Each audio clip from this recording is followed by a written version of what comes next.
If you don't have powdered milk, you can use the instant non-fat dry milk.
It's good.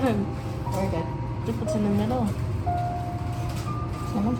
I hope you enjoyed this recipe. They're called Mickey Mouse Croissants. And they're like dessert croissants, so I didn't tell you in the beginning because I was busy. So I hope you enjoyed this video, and the recipe's in the video, so don't worry. So I'll see you guys next time. Bye. Say bye. Bye.